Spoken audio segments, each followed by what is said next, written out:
I spent most of last year having this structure and property developed out, which means this year in 2025, it is my first full official year attempting to farm the land that I purchased back in 2023 with a loan from Farm Credit East. So in today's video, I'm going to take you guys through an average day of somebody attempting to farm, having no real idea what I'm actually doing. I still have not fully fleshed out the details of my farming business. This is not my first business though. It's not my first rodeo. I've been an entrepreneur since I was 21. I am now 32 years old. So I am familiar with general business practices of what I do to figure out what is going to earn me the most money. Usually I try and keep costs very, very low, throw enough stuff at the wall, something sticks. That is how it has always worked for me, and it's going to be no different working with plants and land and the animals here. No 2 days are the same. That is why I love what I'm doing right now. I get bored very easily. So the idea of farming, conservation work, gardening is right up my alley. It's very interesting. There's always something to learn. There's never not going to be something for me to learn, and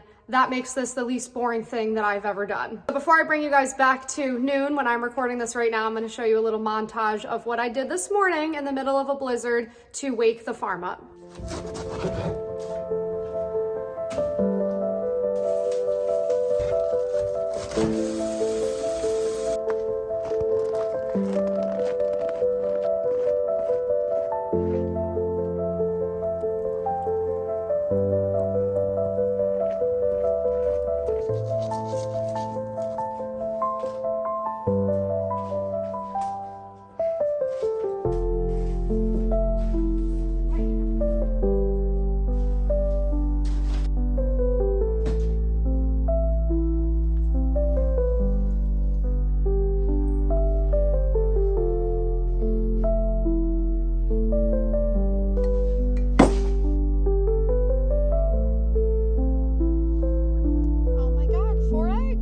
We bring our 9 rabbits inside whenever the temperature goes below 30 degrees, freezing outside Fahrenheit, or if it's blizzarding out. They really don't like it. So we have them indoors right now. The cages they are in inside is not reflective of how big their cages are outside. It's a temporary thing when I bring them inside. I usually take all of them out throughout the day and put them in. We have a kids play pen that they play in, or I hold them and snuggle them. They're very snuggly. As for the chickens, they're very happy outside in this temperature. They're okay with it. I make sure their coop stays layered with a lot of fresh, dry, very important dry straw, hay, and hemp bedding. And when it is precipitating like this, I did go ahead and close the door to their run because they do like to, like us humans, get all cozy inside their coop. Some of them jump up on their perch. And when I went out right now to check their coop, it's noon, midday, 4 of my chickens had laid eggs. 4 of my chickens had laid eggs. This is so exciting. I raised them from baby chicks at the end of August. I purchased them knowing they were high layers. That was the #1 objective that I wanted from these chickens. Because I have a farm stand, I want to be able to sell farm fresh eggs at my farm stand.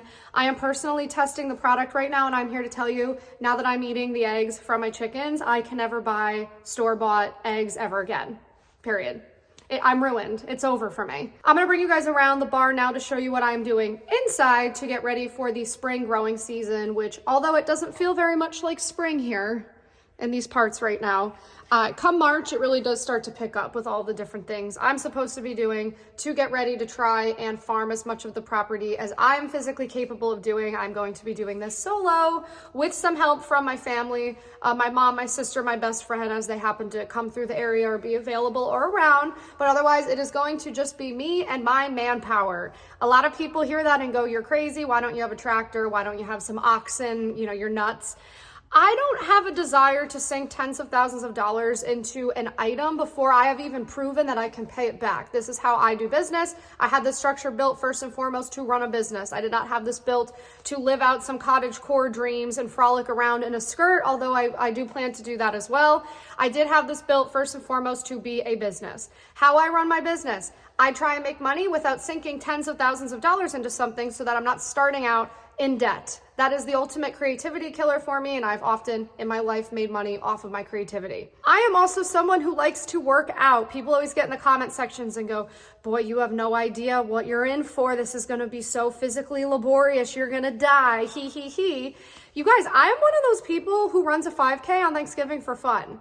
I am someone who thinks it is fun to hike 7 miles up a mountain and eat a brownie and have a glass of wine at the top of it.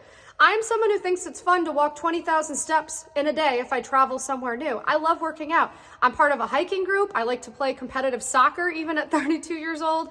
It is my dream to be outside and work my butt off physically for 12 hours a day. From age 21 until 30, I ran a freelance writing business and all I did was sit. I just sat, never went outside. And at the end of those 9 years, I had made a good living, but I was very unhappy from a quality of life point of view. So I am purposely putting myself through this physical labor for multiple reasons. One being, I know it's actually going to make me happy. Two, I want to demonstrate that you are physically capable of more than you think you're physically capable of.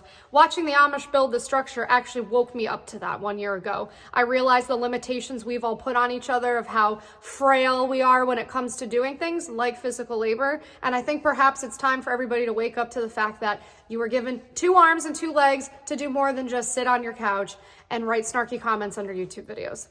Most of you write really nice comments, so I always like to say, hi guys, thank you for being here. So I'm gonna take you on now the afternoon tour of what I'm doing in my barn. Again, as someone who has no real clue what I'm actually doing, but it usually works out in the end. I am taking you guys into my tack room, which is the side room of my barn where we do all of the messy things. And here are the rabbits behind me. That is my grow tower. I made my own plant plugs for it with my own soil mixture. Down here is my own soil mixture that I made from scratch. I was very proud of myself. It has 6 different ingredients in it. I'm not going to share what I put in it in case I didn't do a good job at it yet. So I'm gonna make sure everything that I plant in it germinates and is thriving before I tell you guys what I put in the mixture, because I'm not trying to mislead anyone. Also down here, I have a bulk bag of apples. I got at a local orchard. You can get such good deals on produce if you go directly to farms, and I've been feeding that to the chickens and the rabbits. They definitely appreciate it a lot in these temps. Over here, I do have some grow lights on. I have microgreens growing behind me. I'm just having those grow to feed to the animals right now because they're definitely craving greens. They're dehydrated in the middle of winter. Animals just don't naturally want to drink water as much. Along with us humans, I have this problem in the winter as well. So they've been really enjoying some fresh greens. So I just have, as you can see, radish, turnip, radish, broccoli, radish growing. And these are just some plants that I've had growing since the fall. They've been overwintering out here with me. None of them have really grown a lot since the temperature has gotten pretty cold, but they're all hanging in there. I have some catnip. I dry this and sell it at my farm stand, or some people actually put it in toys that they make for cats. I have chamomile. I'm a big tea drinker. I'm obsessed with rosemary. I put it on everything I eat. Thyme, sage, same thing. This rose that I got from a store 2 years ago just like keeps hanging in there and flowers every couple months. So he has come along for the ride in here. If I zoom it out, this shelving is being used for some storage right now for various things. It is going to have to get cleared out as I start ramping up my farming operation more. I'll show you now what I'm doing for that. I have been packing my seed starting cells by hand, again with the soil mixture I made. I just got this at Home Depot. This was like 10 bucks if you guys are thinking about doing this. And the base of the soil mixture is a cocoa coir brick. I have more of them. I will again show you guys. And sometimes I throw in a glove and just churn it up because I was trying to dry it out. It was pretty wet when I made it. But I've been packing these because I'm getting ready for the week of February 15th is going to be the first week I start seeds here.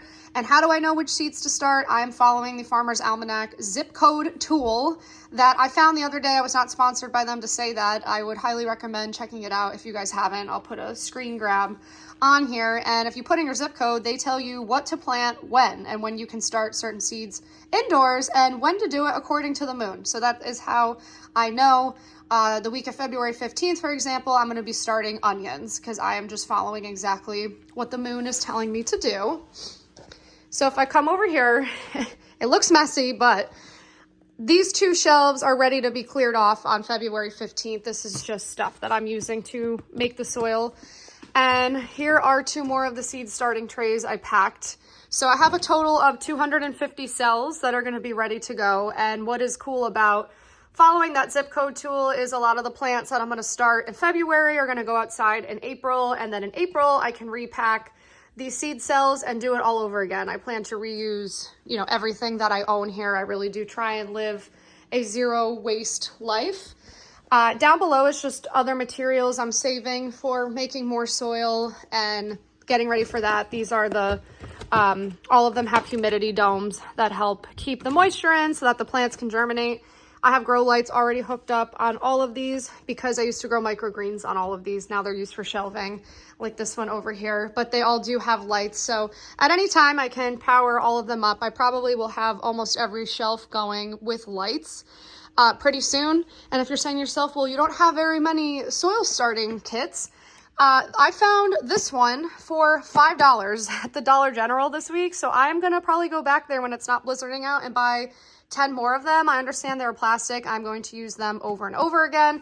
I would love to do soil blocking. That is what a lot of people do who have an outdoor greenhouse or shed. I don't have either of those things yet. So this is just the best that I'm doing indoors. I'm hoping to get a high tunnel this time next year, and then I will be able to do all of this stuff outside, which means I'll be able to do a lot messier things like soil blocking. My grow tower is off right now, but I made my own soil plugs that are in each one of these right now because my gosh, they are expensive to buy. So inside of each one of them is 6 seeds. I did things like arugula and basil, and I just put it in. I filled up the reservoirs. And yes, this is nice just for, you know, fresh greens and herbs to pick at your will, but I've also discovered a nice hack with this is this creates really great seedlings that you can transplant out of the pods into your own pots if you want to plant them outside. So in the basil one, for example, usually 4 baby basils will come up out of the opening here, and I'll leave one in, you know, to grow strong and that I can eat it and all that. But the other 3 seedlings will be perfectly fine. I'll pluck them out very gently and put them in either the seed starting trays over here, or I will give them their own pots. I have tons and tons of pots and materials like that to pull out when it's time for everything to go into its own respective space. I spent almost all afternoon yesterday putting together this seed binder. It's upside down if you can see it. This is 2 years worth of seeds I have been saving. I finally organized them. And here, if I pull it out for you guys. I also hung my gloves. I'm just trying to make it so that everything is really accessible because I know when things get busy, I'm gonna be grateful for it. So if I open this up, very proud of this. These are all my labels. This is all of the stuff that I plan on growing. There are a lot of seeds in here, let me tell you. I also have a lot of seeds cold stratifying. I will show you that as well.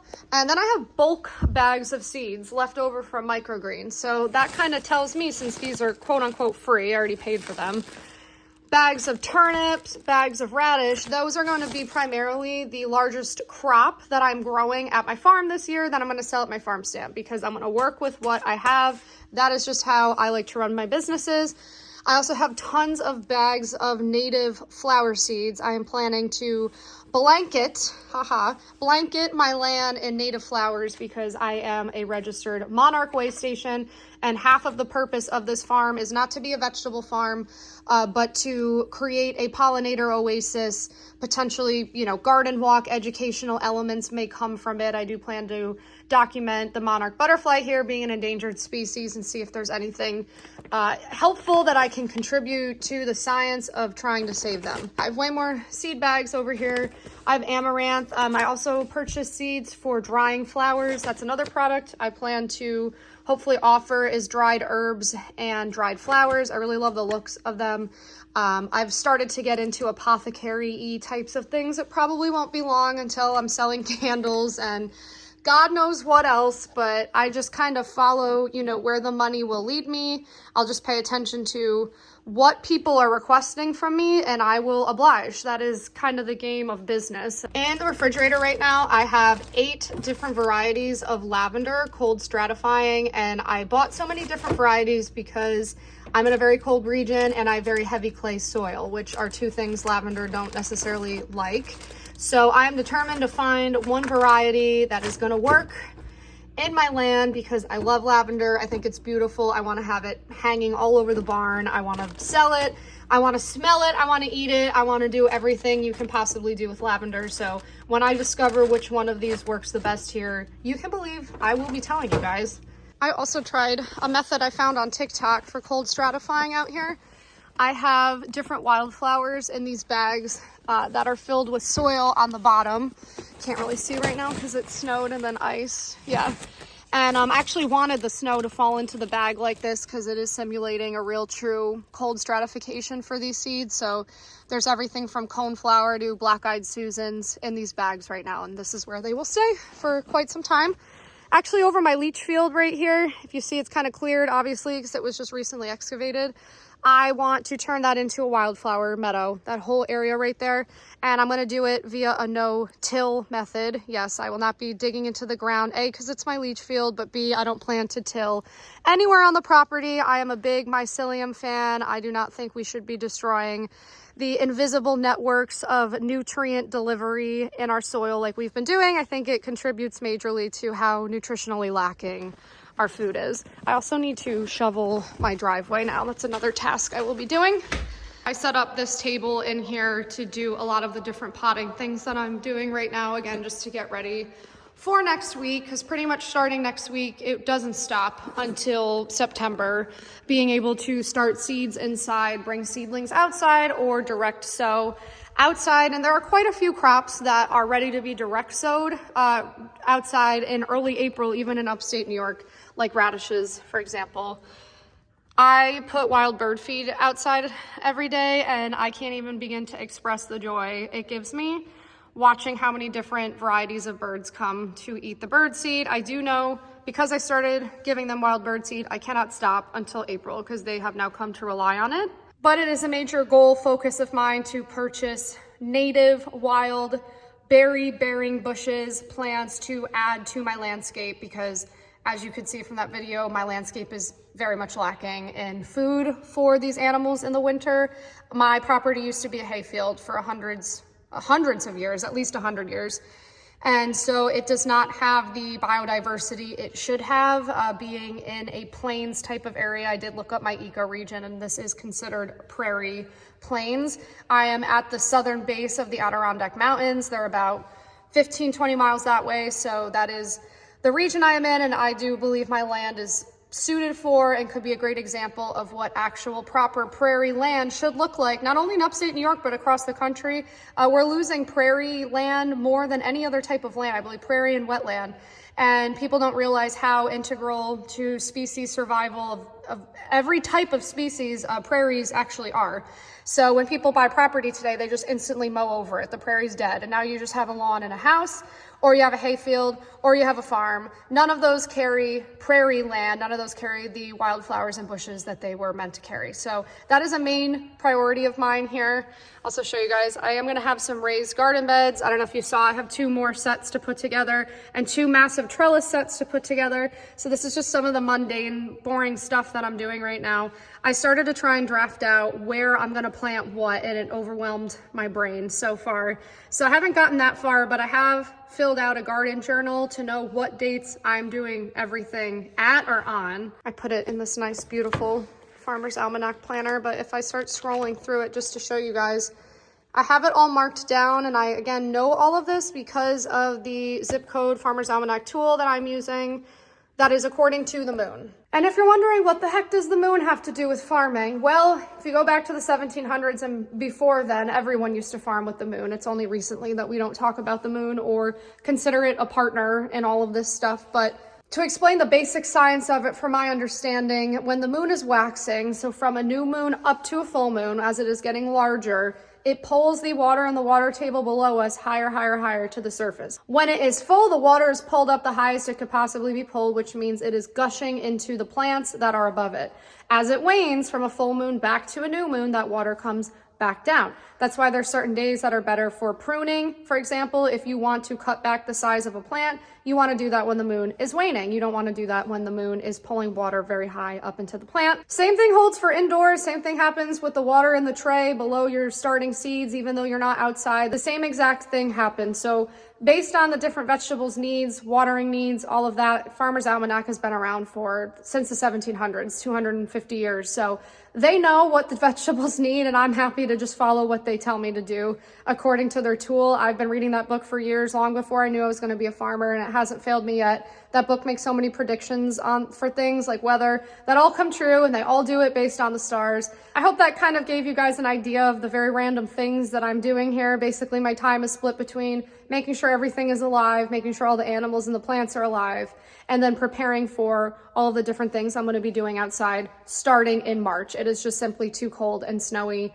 to do anything yet in February, but I can at least start my seeds indoors to get a jump start on how short the grow season is here in upstate New York, which is one of the reasons why I would like to get a high tunnel from the USDA. I know you guys are following along here to learn more about that, and I will absolutely be sharing that with you. They're going to come back to my property next month to go over the best site for a high tunnel if I were to get one. So I'm excited to detail that and share it with you guys here. I cover all things starting a farm with no freaking idea what you are doing, being a beginner farmer, working with the USDA, getting a loan through Farm Credit East, to working with the Amish. The Amish are going to be returning to my property in a few months. I will definitely be documenting that for you guys here as well. But if you're thinking about doing this, you feel like you don't know what you're doing or whatever, guess what? I don't either. So come along for the ride with me. I'll be nice to you. Please be nice to me.